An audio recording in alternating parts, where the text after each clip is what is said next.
छत्तीसगढ़ के सीएम विष्णुदेव साय ने एक बयान ऐसा दे दिया है जिसको लेकर अब कांग्रेस भुनाने की कोशिश कर रही है। विष्णुदेव साय ने एक बयान में ये कहा कि बिलासपुर से कांग्रेस प्रत्याशी देवेंद्र यादव जो हैं वो एक लठैत हैं। समय कांग्रेस पार्टी में सांसद के प्रत्याशी बड़े बड़े लठैत बना जाएंगे। आप उनके बिलासपुर के भी जो कांग्रेस के प्रत्याशी वो भी बड़ा लठैत है शायद ना।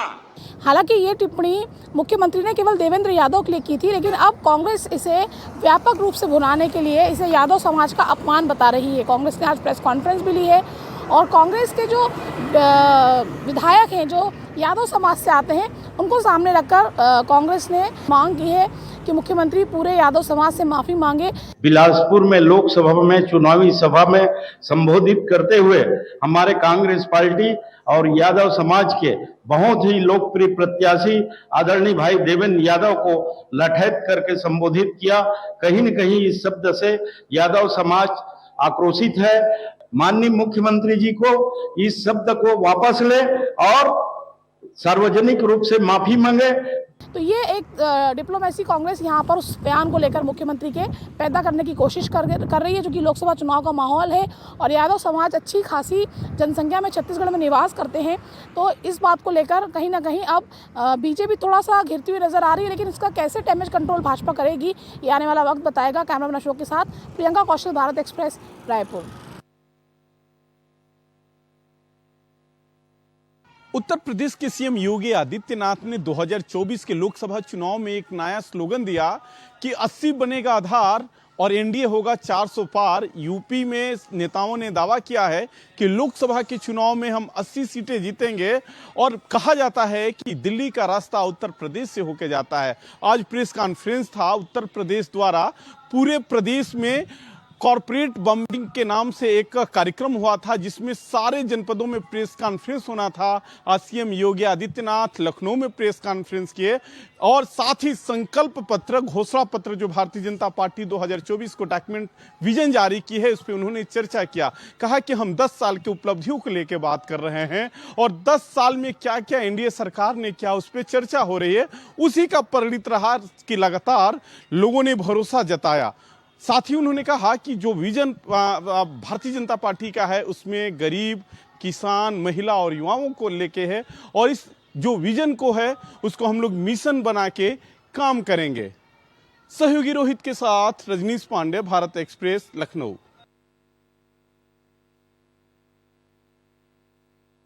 बिहार के रहने वाले कन्हैया कुमार को उत्तर पूर्व दिल्ली से टिकट मिलने पर पूर्णिया के निर्दलीय लोकसभा प्रत्याशी पप्पू यादव ने कन्हैया कुमार को अपने एक्स पे लिखकर बधाई दी। उन्होंने कहा कि बिहार के रहने वाले कन्हैया कुमार को ढेर सारी शुभकामना।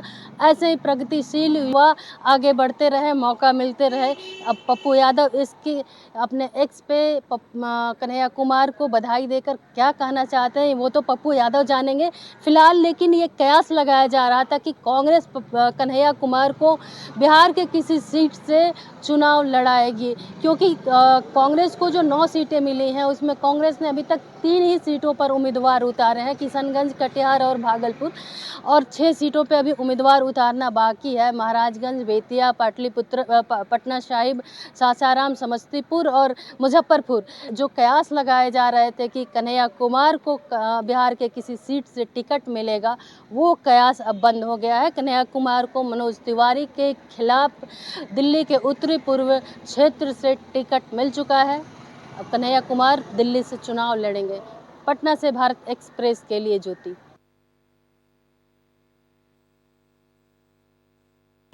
मौसम की गर्मी के बढ़ने के साथ साथ चुनाव की सरगर्मियां भी तेज हो गई हैं।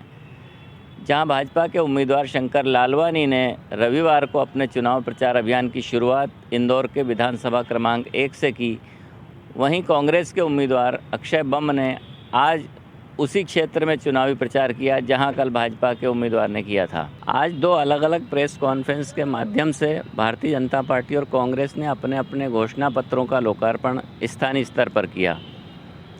भारतीय जनता पार्टी की तरफ से कैबिनेट मंत्री प्रहलाद पटेल आए और उन्होंने पिछले 10 सालों के सरकार की उपलब्धियां गिनवाईं और मोदी की गारंटी का जिक्र किया। कांग्रेस की ओर से स्थानीय नेताओं ने एक प्रेस कॉन्फ्रेंस करके अपना घोषणा पत्र, जिसे कि उन्होंने न्याय पत्र नाम दिया है, उसका लोकार्पण किया। इस मौके पर स्थानीय नेताओं ने भारतीय जनता पार्टी पर आरोप लगाया कि उनकी 10 साल की सरकार में भ्रष्टाचार और बेरोजगारी बढ़ी है और लोगों को भ्रमित किया जा रहा है।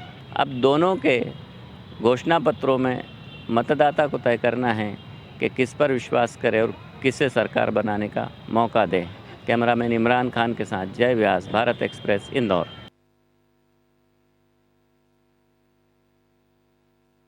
मनीष तिवारी को चंडीगढ़ से कांग्रेस पार्टी का लोकसभा प्रत्याशी बनाए जाने के बाद चंडीगढ़ कांग्रेस में गुटबाजी का दौर शुरू हो गया है। चंडीगढ़ प्रदेश अध्यक्ष एचएस लकी ने पवन बंसल के साथ गद्दारी की है और उनके कारण ही मनीष तिवारी को चंडीगढ़ से कांग्रेस का प्रत्याशी बनाया गया है। इसको लेकर वो पार्टी छोड़ने की बात कह रहे हैं। वहीं एचएस लकी जो चंडीगढ़ कांग्रेस प्रधान हैं, उनका कहना है कि ऐसी कोई बात नहीं है और पवन बंसल जी चंडीगढ़ कांग्रेस के बहुत बड़े नेता हैं। उन्होंने कहा कि वह 5 बार यहां से लोकसभा चुनाव लड़े, 3 बार जीते और केंद्र सरकार में मंत्री रहे हैं। ऐसे में बिना पवन बंसल के चंडीगढ़ कांग्रेस की बात नहीं की जा सकती। उन्होंने कहा कि जिस तरह से मनीष तिवारी को एक सर्वे के बाद चंडीगढ़ से कांग्रेस का लोकसभा प्रत्याशी बनाया गया है, ऐसे में कांग्रेस पार्टी मिलजुल कर उनका समर्थन करेगी और चंडीगढ़ में किसी तरह की गुटबाजी की कोई बात नहीं है। उन्होंने कहा कि अभी तक उनके पास किन्हीं लोगों का इस्तीफा नहीं आया है और आने वाले वक्त में चंडीगढ़ में कांग्रेस पार्टी बड़ी मजबूती के साथ लड़ेगी और कांग्रेस पार्टी मनीष तिवारी को लोकसभा का चंडीगढ़ से चुनाव जिताकर दिल्ली भेजेगी। चंडीगढ़ से कैमरामैन स्वास्थ्य के साथ ओम प्रकाश राय, भारत एक्सप्रेस। भारतीय जनता पार्टी के एक सांसद है दिनेश लाल यादव उर्फ निरहुआ। निरहुआ पहले भोजपुरी फिल्म इंडस्ट्री में काम करते थे, फिलहाल भारतीय जनता पार्टी के सांसद हैं और भोजपुरी फिल्म इंडस्ट्री में साथी में काम भी कर रहे हैं। उनका एक बयान वायरल हो रहा है जिसमें उन्होंने कहा है कि देश में बेरोजगारी जो है वह मोदी जी और योगी जी नहीं बढ़ा रहे बल्कि उन्होंने रोका है, क्योंकि उन्होंने कोई संतान नहीं पैदा की है। यानी कि दिनेश लाल यादव का कहना है कि आप अगर औलाद नहीं पैदा कर रहे तो आप बेरोजगारी को रोक रहे हैं। आपको बता दें कि सियासत में आपका बयान तो मायने रखता ही है, आपके पिता और बाबा ने क्या काम किया यह भी बहुत मायने रखता है। ऐसे में दिनेश लाल यादव उर्फ निरहुआ की यह सियासी बयानबाजी भारतीय जनता पार्टी के पक्ष में कितना माहौल बनाती है और कितना बिगाड़ती है, यह आने वाला वक्त बताएगा। कैमरा पर्सन राहुल चौहान के साथ दिव्येंदु राय, भारत एक्सप्रेस, लखनऊ। प्रदेश के मुखिया मोहन यादव और केंद्रीय मंत्री ज्योतिरादित्य सिंधिया ग्वालियर से भारतीय जनता पार्टी के लोकसभा प्रत्याशी भारत सिंह कुशवाहा के नामांकन कार्यक्रम में शामिल हुए, साथ ही एक आम सभा को संबोधित किया। इस दौरान मीडिया को संबोधित करते हुए मुख्यमंत्री मोहन यादव ने 29 की 29 लोकसभा सीटों पर विजय हासिल करने की बात कही। साथ ही केंद्रीय मंत्री ज्योतिरादित्य सिंधिया ने संकल्प पत्र लेकर कांग्रेस द्वारा माफीनामा नाम दिए जाने पर ज्योतिरादित्य सिंधिया ने कहा कि जिस पार्टी ने वादा खिलाफी अपनी नीति बनाई, जिस कांग्रेस पार्टी ने भ्रष्टाचार अपनी नीति बनाई, जिस कांग्रेस पार्टी ने सनातन धर्म को नष्ट करने का अपना वादा बनाया है, जिस कांग्रेस पार्टी ने शक्ति को विनाश करने का संकल्प अपना लक्ष्य बनाया है, उस कांग्रेस पार्टी को पूर्ण रूप से जनता त्याग देने वाली है, इसका हमें पूर्ण विश्वास है। साथ ही कई ऐसे आरोप लगाते हुए केंद्रीय मंत्री ज्योतिरादित्य सिंधिया ने कांग्रेस पर बड़े हमले बोले और उन्होंने कहा जो गरीबी की बात करती है कांग्रेस, वो है 65 वर्षों से यही कहती हुई आ रही है कि गरीबी हटाओ, रोटी कपड़ा और मकान ये सब देने का वादा करती है, उत्थान का वादा करती है, लेकिन यह सब नहीं कर पाई और इन 65 वर्षों में आज तक केवल नारा बनकर रह गया। मनोज चौबे, भारत एक्सप्रेस, ग्वालियर। मुंबई की उत्तर पश्चिम लोकसभा सीट से संजय निरुपम अब शिवसेना के उम्मीदवार होंगे। सूत्रों की माने तो संजय निरुपम का नाम फाइनल हो चुका है। शिवसेना प्रमुख एकनाथ शिंदे ने संजय निरुपम से मुलाकात की है। बताया जा रहा है कि अगले 1-2 दिन में संजय निरुपम शिवसेना शिंदे ग्रुप ज्वाइन करेंगे और उसके बाद वो अपनी उम्मीदवारी डिक्लेयर करेंगे। ऐसा तब हो रहा है जब लगातार संजय निरुपम को लेकर कयास लगाए जा रहे थे कि आखिर संजय निरुपम कौन सी पार्टी में जाएंगे और क्या अगला भविष्य होगा। इस दौरान अब खबर मिली है कि संजय निरुपम ही शिवसेना से उम्मीदवार होंगे और शिवसेना उद्धव ठाकरे ग्रुप अमोल कीर्तिकर के सामने अब संजय निरुपम ताल ठोकेंगे। संजय निरुपम उस सीट से कांग्रेस से उम्मीदवारी मांग रहे थे, लेकिन कांग्रेस ने उस सीट को उद्धव ठाकरे ग्रुप को छोड़ दिया, जिसके बाद संजय निरुपम नाराज हुए और उन्होंने पार्टी से इस्तीफा दे दिया। जिसके बाद संजय निरुपम आक्रामक तौर से उद्धव ठाकरे ग्रुप और कांग्रेस के ऊपर हमलावर हो गए और अब शिवसेना शिंदे ग्रुप संजय निरुपम को उत्तर पश्चिम सीट से उम्मीदवारी देने जा रहा है। वीडियो जर्नलिस्ट घनश्याम के साथ अभिषेक पांडे, भारत एक्सप्रेस, मुंबई।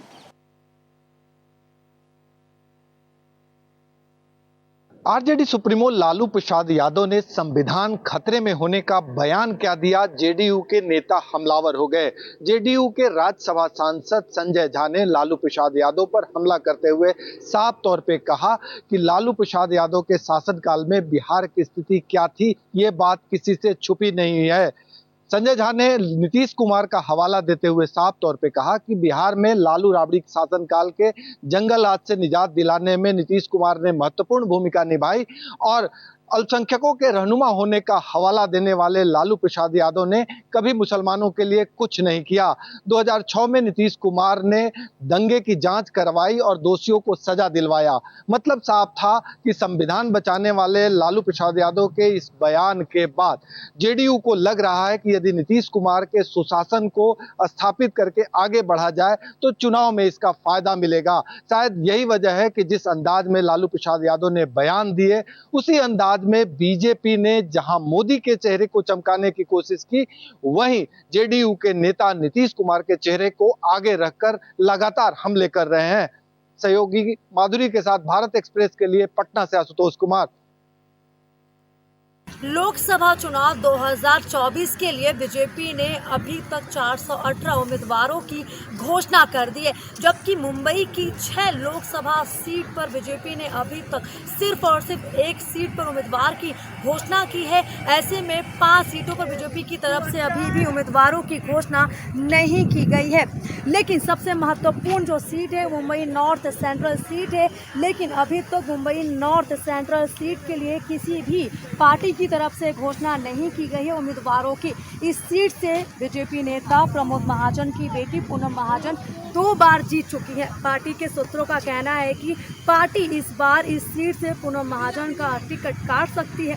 बीजेपी अभी तक 101 सांसदों का टिकट काट चुकी है। दूसरी ओर कांग्रेस ने भी इस सीट के लिए कैंडिडेट की घोषणा नहीं की है। महाविकास अघाड़ी में यह सीट कांग्रेस को दी गई है। इस सीट को लेकर एनडीए में कोई भी विवाद नहीं है। दोनों दल मुंबई उत्तर मध्य निर्वाचन क्षेत्र जिताऊ उम्मीदवार की तलाश में जुटे हुए हैं। लेकिन बीजेपी की बात करें तो बीजेपी की तरफ से एक नाम जो सामने आ रहा है वो मुंबई अध्यक्ष आशीष शेलार का नाम सामने आ रहा है, क्योंकि वो वहाँ पर काफ़ी एक्टिव नज़र आ रहे हैं। वहाँ पर जो भी गतिविधियाँ हो रही है वो वहाँ पर जा रहे हैं। लेकिन अभी तक दोनों पार्टियों की तरफ से ये तय नहीं किया गया है कि उस सीट पर उत्तर मध्य लोकसभा सीट पर कौन सा उम्मीदवार चुनाव लड़ेगा। कैमरामैन घनश्याम के साथ में अंचल तिवारी, भारत एक्सप्रेस। के कविता को राजभवन कोर्ट ने 23 अप्रैल तक के लिए न्यायिक हिरासत में भेज दिया है। न्यायिक हिरासत में जाते समय के कविता ने बड़ा आरोप लगाया है और उन्होंने कहा है कि यह सीबीआई रिमांड नहीं था बल्कि बीजेपी का रिमांड था। अब देखना होगा जब 23 अप्रैल को के कविता राजभवन कोर्ट में पेश होंगे, उसके बाद कोर्ट इस मामले में सुनवाई के बाद क्या आदेश देता है। भारत एक्सप्रेस के लिए कैमरा पर्सन रमेश राय के साथ गोपाल कृष्ण। वाराणसी संसदीय क्षेत्र से लगातार तीसरी बार उम्मीदवारी कर रहे प्रधानमंत्री नरेंद्र मोदी को ऐतिहासिक वोटों से विजय दिलाने के लिए भाजपा के शीर्ष नेतृत्व ने यहां ग्राउंड स्तर पर तैयारियां तेज कर दी हैं। भाजपा के राष्ट्रीय महामंत्री ने यहां युवा विस्तारकों की बैठक की और उन्हें बड़ी जिम्मेदारी सौंपी। प्रधानमंत्री की ऐतिहासिक जीत में युवा शक्ति का अच्छा खासा योगदान हो, इसलिए उन्होंने युवा विस्तारकों को सफलता का मंत्र दिया। साथ ही बूथ मैनेजमेंट की तकनीक भी बताई। उन्होंने युवा विस्तारकों को फर्स्ट टाइम वोटर्स पर खास तौर पर ध्यान केंद्रित करने और उनसे संपर्क बनाने के लिए प्रत्येक बूथ पर 10 फर्स्ट टाइम वोटर्स का एक लिस्ट तैयार करने, उनकी सूची बनाने और उनसे संपर्क करने का रास्ता बताया। उन्होंने यह भी कहा कि प्रधानमंत्री नरेंद्र मोदी इस बार जब काशी आए तो उनका ऐतिहासिक तौर पर अभिनंदन होना चाहिए, स्वागत होना चाहिए और प्रधानमंत्री नरेंद्र मोदी अपने नामांकन से पहले काशी की जनता का आशीर्वाद मांगेंगे। इसके लिए वो वाराणसी में रोड शो करेंगे, जहां हर वर्ग के लोग और खास तौर से युवाओं के द्वारा उनका भव्य स्वागत किया जाना चाहिए। और युवा शक्ति पर ध्यान देना शुरू कर दिया है और युवा शक्ति को साधने के लिए कई तरीके की रणनीति भी यहाँ पर बनाई जा रही है, जिसे भाजपा आने वाले दिनों में क्रियान्वित करेगी। वाराणसी से सौरभ अग्रवाल, भारत एक्सप्रेस।